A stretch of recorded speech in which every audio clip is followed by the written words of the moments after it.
Have you ever felt an overwhelming desire, something that seems to take over your mind and your actions? Lust, when uncontrolled, acts like an internal tyrant, enslaving the individual to the most basic impulses. For the Stoics, true power is not in giving in to passions, but in governing them with reason and self-discipline. Unfortunately, the Stoic community here on YouTube has falsely perpetuated this. They have created videos about how to seduce women, sexual positions, women's weaknesses, forbidden compliments, or any other form of seduction, indicating lust. Seneca said that the man who indulges in pleasures is governed by what he should govern. Lust, when unbridled, reduces human beings to the control of their impulses, making them vulnerable, restless, and dissatisfied. It is not just a search for pleasure, but a move away from autonomy and mental clarity. Many confuse lust with love, but love is built on the virtue of constancy and reciprocity, while lust feeds on the desire for immediate gratification. For a Stoic, mastery of desires does not mean repression, but rather the ability to consciously choose what really strengthens us, instead of being carried away by passing impulses. Today, let's explore 9 signs that lust may be taking over you, and how Stoic philosophy can help you regain control over yourself. After all, it is not desire that defines a man, but his ability to govern him wisely. 1. You are obsessed with appearance. Is your self-esteem directly linked to how others perceive your appearance? Do you feel restless if you don't always look your best, as if your identity is tied to how others see you? Obsession with aesthetics may seem harmless or even natural, but when it becomes the central axis of your existence, it becomes a clear reflection of the influence of lust in your life. The incessant search for an ideal body, the constant need to validate your beauty through likes and looks, and the anxiety generated by the idea of not being attractive enough are signs that vanity is no longer just a matter of personal care and has become a psychological prison. The problem is not wanting to present yourself well or feel attractive, but depending on this external recognition to feel valued. When aesthetics become an end in itself, the person finds themselves in a race without a finish line, always chasing an unattainable ideal and feeling frustrated when they don't receive the expected validation. Furthermore, this image fixation can lead to superficiality in relationships. When we only seek to be desired, the other person stops being an individual and becomes a mirror that reflects our vanity. Relationships based only on appearance rarely create deep bonds, as the connection is built on something ephemeral. Over time, the fear of aging, losing attractiveness, or being replaced by someone younger and beautiful becomes a constant source of insecurity and anxiety. The Stoics teach us that true beauty is not that which can be seen in the mirror, but that which manifests itself through character. Epictetus said, "What good is a perfect body if the soul is deformed?" An individual's true strength lies not in their facial symmetry or the definition of their muscles, but in their ability to live according to reason and virtue. Imagine a man obsessed with his own reflection, adjusting his posture, his hair, his smile, waiting for the approval of the world around him. Now imagine another man who does not ignore his appearance but sees it as just a minor aspect of his existence. He cares more about the clarity of his thoughts, the firmness of his actions, and the rectitude of his decisions.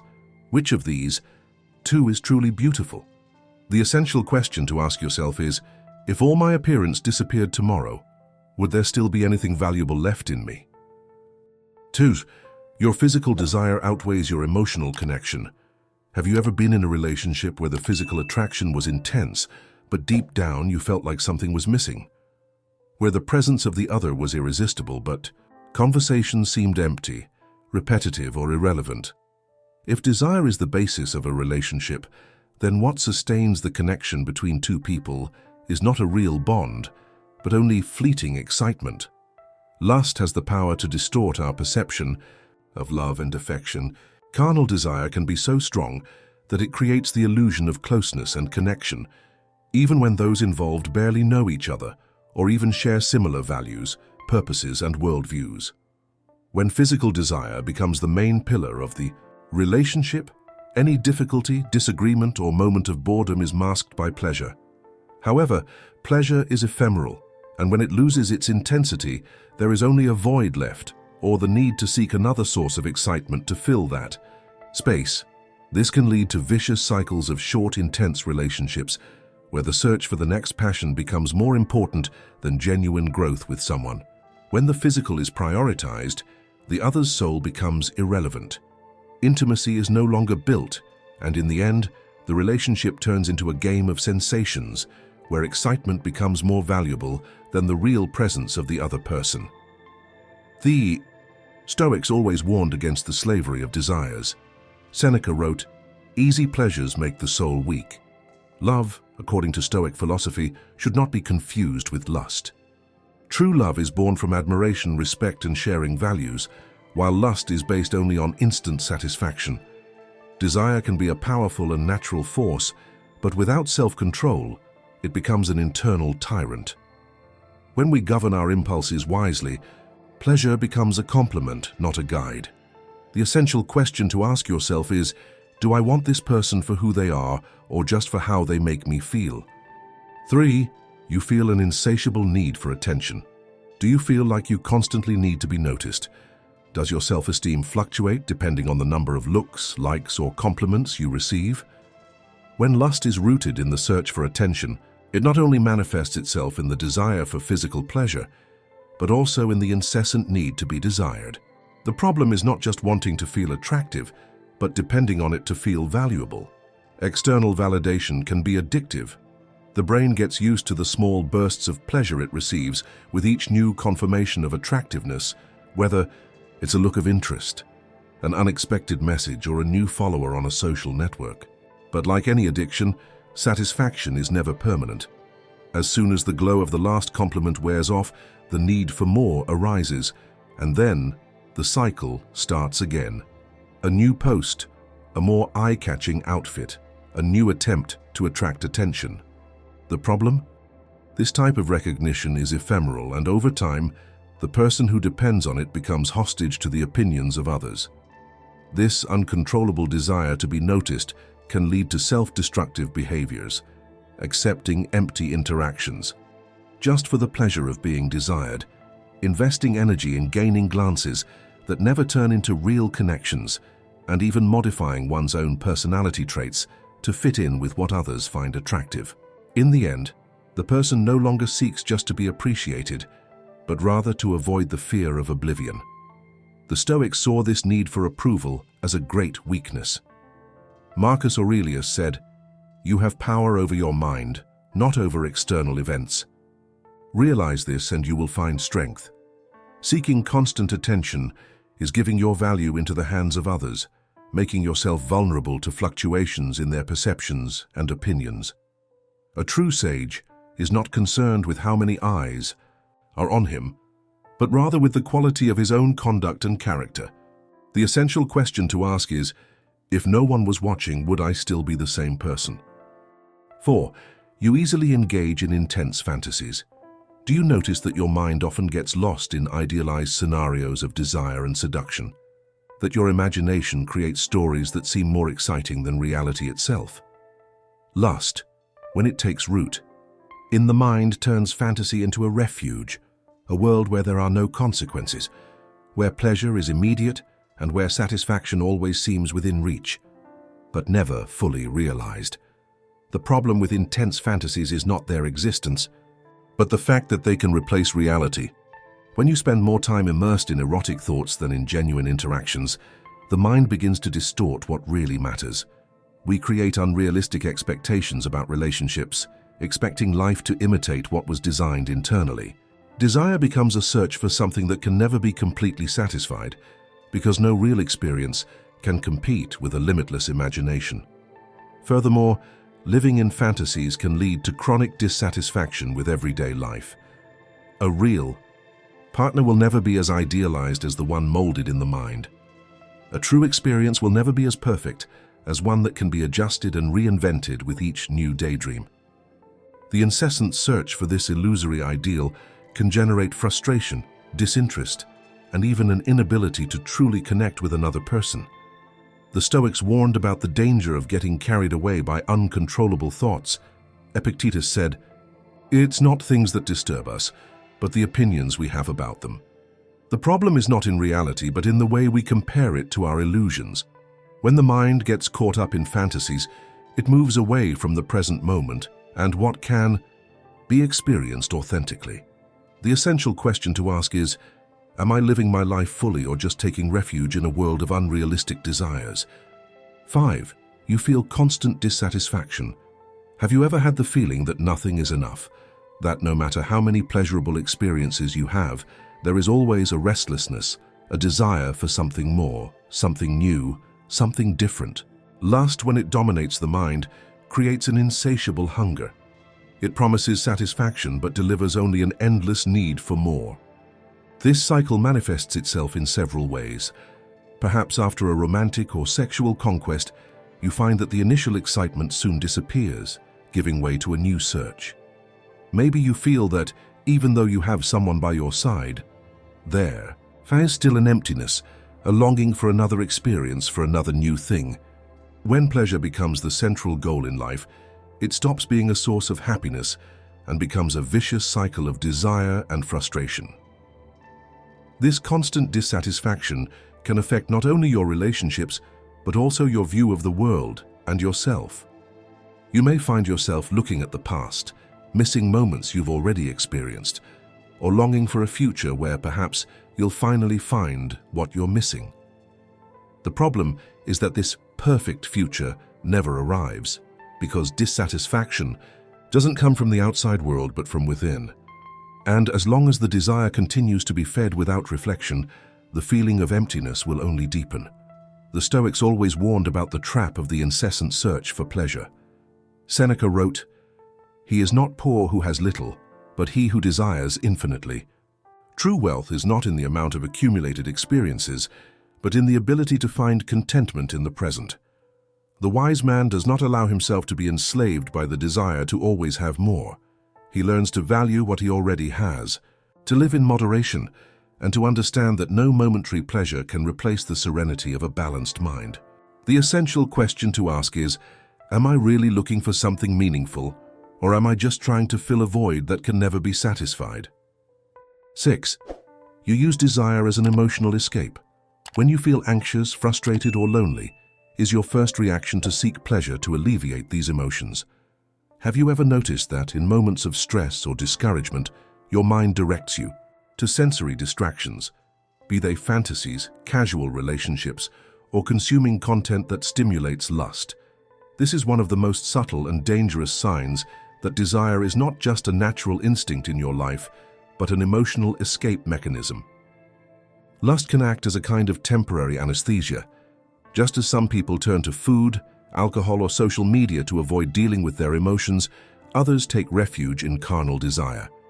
For a brief moment, all the anguish seems to disappear, but as soon as the momentary pleasure passes, the emotions that were being avoided return with even more force. This creates a vicious cycle. Each time emotional pain resurfaces, the mind seeks immediate relief through physical pleasure, reinforcing an unconscious pattern of escape. The problem with this cycle is that it does not resolve the root cause of suffering. The anxiety is still there, the loneliness persists, and the inner fears remain untouched. You may feel brief relief, but deep down you know you're not facing the real problem. And the more this pattern repeats itself, the harder it becomes to break out of it. After all, when desire becomes an escape valve, any attempt to moderate it generates internal resistance, as if one's own identity were being threatened. The Stoics warned about the danger of depending on external stimuli to deal with life's difficulties. Marco Aurelio wrote, "The happiness of your life depends on the quality of your thoughts. Running away from pain does not eliminate it, it only postpones it." True growth happens when we face our fears and insecurities head-on, without needing emotional crutches. A Stoic does not allow himself to be a hostage to his own impulses. He understands that pain and discomfort are inevitable parts of existence, and that only through discipline and reflection is it possible to achieve lasting inner peace.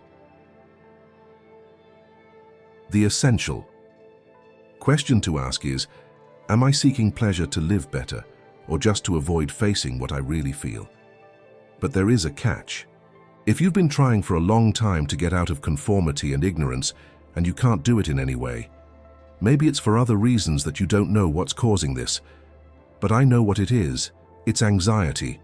Anxiety comes like a silent snake and poisons you without you feeling it. This leaves you infected for days, months, and even years.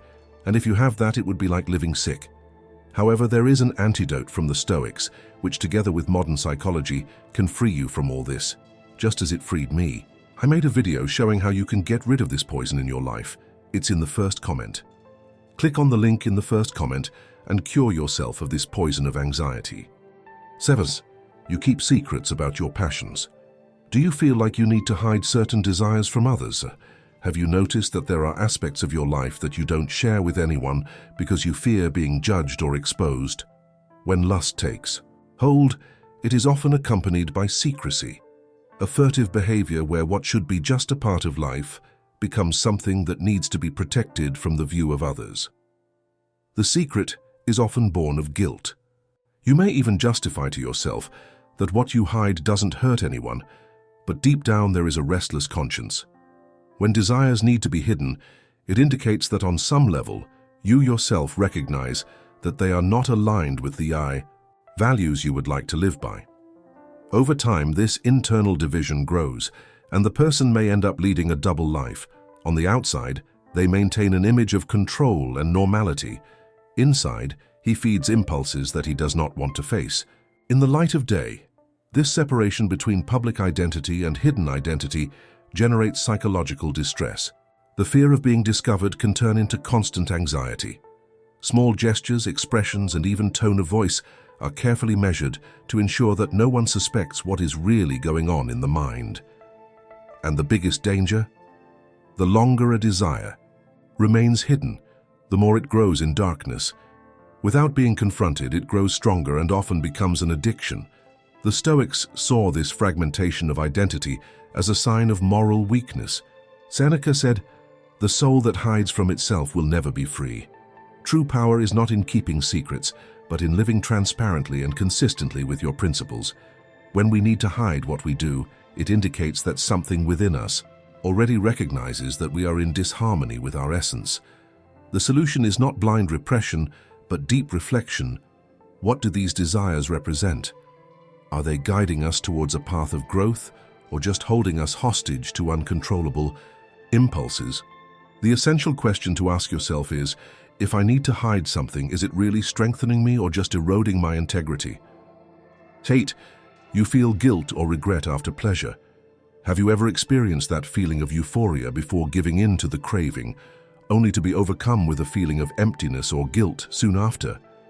What once seemed irresistible and necessary now becomes something that weighs on your conscience, leaving you with doubt.